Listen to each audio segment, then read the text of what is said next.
Have you ever wondered what it takes to turn an ordinary life into an extraordinary one? Well, me too. Ever since I've been young, I've always wanted to be different. I feel like I'm a very normal guy. I kind of feel bad about it in a sense because a lot of people would do anything, and I mean anything, to be normal. So, I've been asking myself, how do I become great? I watched a YouTube video recently, which may have become one of my favorite YouTube videos of all time. It's called Sisyphus and the Impossible Dream, and it's by Casey Neistat. It highlights Casey's goal in life to run a sub 3-hour marathon, which takes you on an interesting journey of his marathon while utilizing the Greek story of Sisyphus as a running metaphor. The story of Sisyphus is a powerful message to someone attempting to change their lives, which is something I'm after. Sisyphus, a king who angered the gods, was condemned to an eternal task. He must roll a massive boulder up a hill, only for it to fall back down every time he nears the top. This myth symbolizes the endless, often futile struggles of human existence.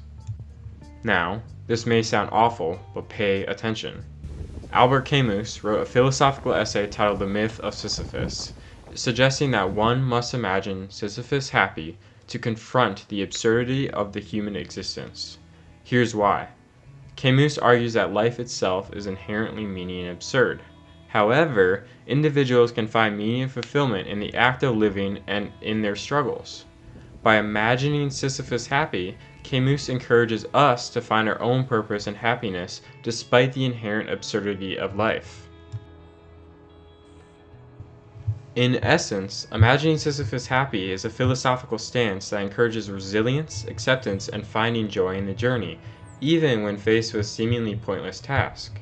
Now, how can this help me be different and to find greatness? Greatness is a word thrown around a lot, but what does it really mean? To some, it's about fame, fortune, and success, and to others, it's about making a difference, leaving a mark. But here's the thing. Greatness isn't defined by what you achieve. It's defined by what you overcome. What I have learned is that the journey to greatness isn't a straight path. It's filled with ups and downs, twists and turns, successes and failures. But that's what makes it all worth the while.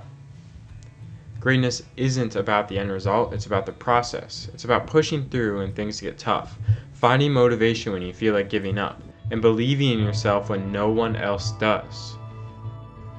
A quote that I found valuable is that the man who loves walking will always walk farther than the man who loves the destination. Similar to Camus's argument about Sisyphus, in that enjoying the process and the journey is what makes life worth living. Sisyphus would have given up knowing he could never push the boulder over the mountain, but instead he enjoys the inherent process, ignoring the destination. Everyone's journey to greatness is different. It could be building a business, creating art, helping others, or even just being the best version of yourself. And here's the thing, you don't have to do it alone. Surrounding yourself with people who inspire you, who push you to be better, and believe in your vision can be tremendously helpful. Community is powerful. It gives you support, new perspective, and the encouragement to keep going. So, what's stopping you? Fear, doubt, the unknown? Greatness doesn't come from playing it safe. It comes from taking risk, embracing the unknown, and jumping in with both feet. The only thing that stands between you now and the version of you achieving everything you've ever wanted in your entire life is doing it. Take the leap. Do something that scares you and be uncomfortable. Do something that challenges you and pushes your limits, because that's where greatness lies. Greatness is the realization of the process, not the destination. The act of pursuing greatness in itself just might make you great. The only thing stopping you from being great is just not attempting to be great.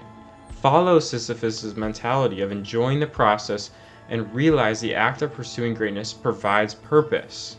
This takes the question out of greatness. It answers a simple question we asked ourselves at the very start. How does one become great? The answer is, to be great is to try and be great. Nothing more and nothing less.